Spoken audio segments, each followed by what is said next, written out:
Hello দোস্ত, welcome to my channel.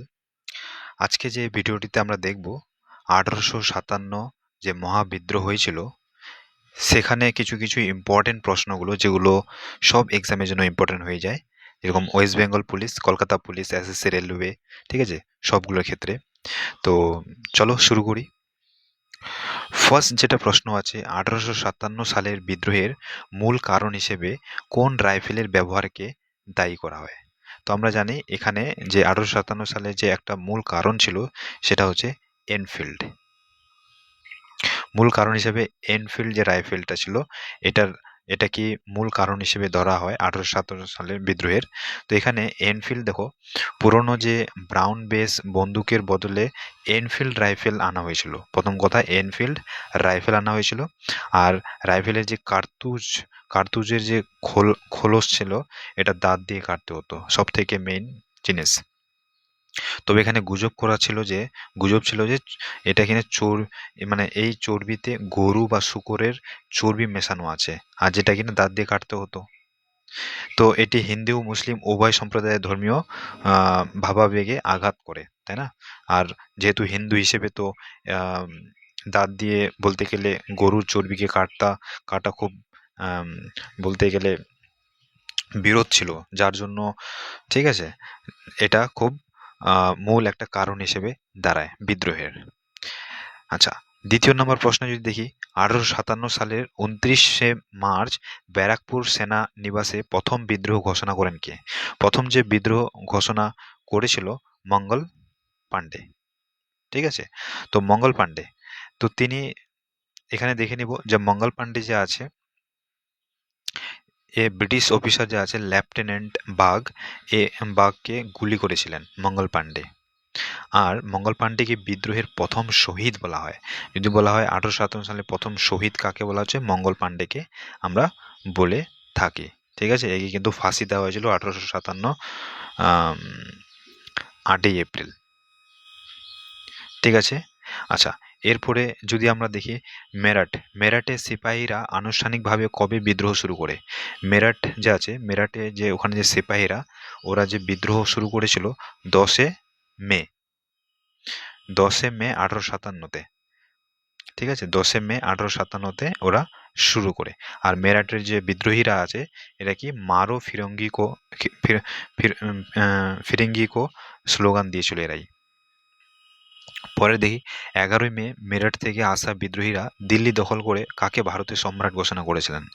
তো 11 মে যখন মেরঠ থেকে বিদ্রোহীরা আসে, তো দিল্লি দখল করে, তখন ভারতের যে সম্রাট ঘোষণা করেছিলেন, ওটা হচ্ছে দ্বিতীয় বাহাদুর শাহ। দ্বিতীয় বাহাদুর শাহকে ঘোষণা করেছিল যে ভারতের সম্রাট। তবে এখানে দ্বিতীয় বাহাদুর শাহ যে আছে, জাফর বলা হতো, মুঘল সম্রাটের কিন্তু শেষ সম্রাট ছিল এ। মুঘল সম্রাটের শেষ সম্রাট। আর বিদ্রোহীরা তাকে শাহেনশাহি হিন্দুস্তান উপাধি দেন। তাহলে বিদ্রোহীরা যে আছে, শাহেনশাহ ই হিন্দুস্তান উপাধি কাকে দিয়েছিল? তো তুমি বললে দ্বিতীয় বাহাদুর শাহকে দেয়, ঠিক আছে। আচ্ছা, তারপরে যদি পরের প্রশ্নে আসি, লখনৌতে বিদ্রোহের নেতৃত্ব কে করেছিলেন? লখনৌ লখনৌতে বিদ্রোহের যদি আমরা দেখি, তাহলে কি মনে হচ্ছে কে করেছিল?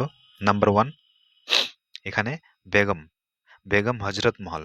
তো লখনৌতে বিদ্রোহের নেতৃত্ব করেছিল হজরত মহল, তাই না? বেগম হজরত মহল লখনৌতে নেতৃত্ব করেছিলেন। আচ্ছা, পরের প্রশ্নতে চলে আসি আমরা।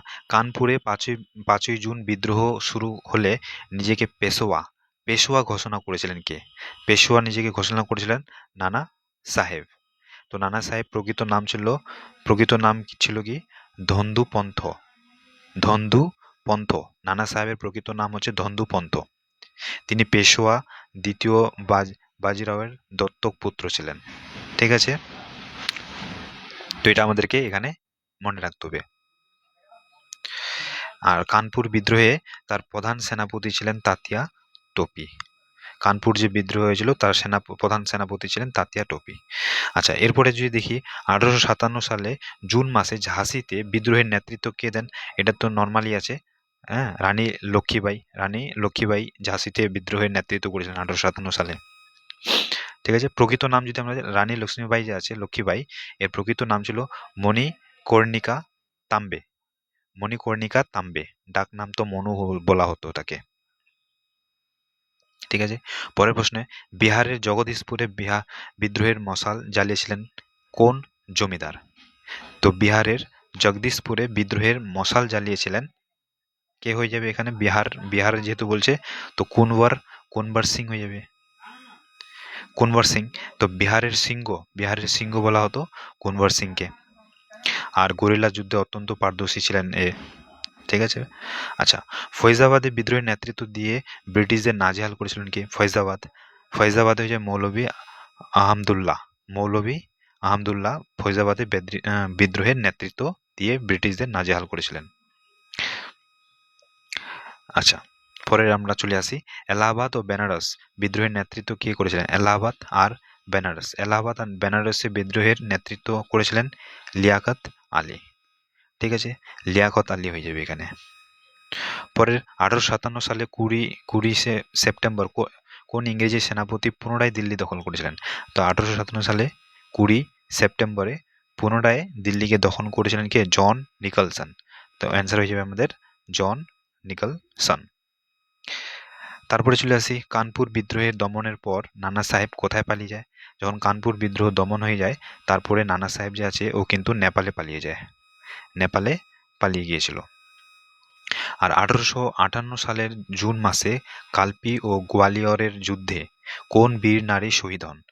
ঠিক আছে, 1858 সালের জুন মাসে কালপি আর গোয়ালিয়রের যুদ্ধে কোন বীর নারী শহীদ হন? এখানে রানী লক্ষ্মীবাই। রানী যে লক্ষ্মীবাই আছে, ঝাঁসি রানী লক্ষ্মীবাই, ও কিন্তু এখানে শহীদ হয়ে যায়। ঠিক আছে।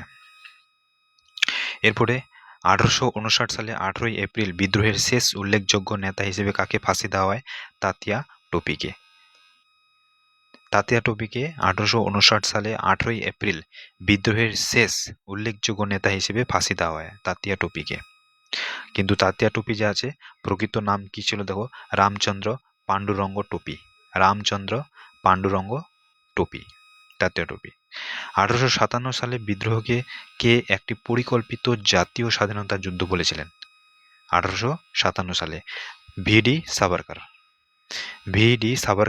সাভারকার বলেছিল যে 1857 সালের বিদ্রোহকে একটি পরিকল্পিত জাতীয় স্বাধীনতা যুদ্ধ। ঠিক আছে। আচ্ছা, এই যে এখানে ভিডি সাভারকারের একটা বই ইন্ডিয়ান ওয়ার অফ ইন্ডিপেন্ডেন্স, 1857, এই বইটা লিখেছিল কিন্তু ভিডি সাভারকার। ঠিক আছে। আর তিনি মনে করেছিলেন যে এটি সাধারণ কোনো বিদ্রোহ নয়, বরং স্বাধীনতার লড়াই চলছে এটা 1857-তে যেটা হয়েছিল। ঠিক আছে।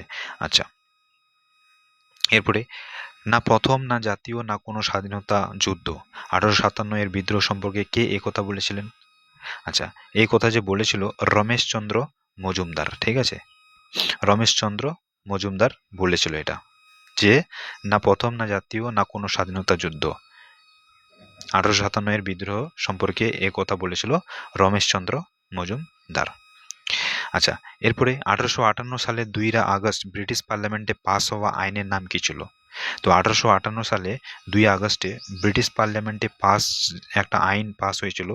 ঠিক আছে, সেটা হচ্ছে ভারত শাসন আইন। কি হয়ে যাবে? ভারত শাসন আইন, যেটাকে গভর্নমেন্ট অফ ইন্ডিয়া অ্যাক্ট বলা হয় 1858।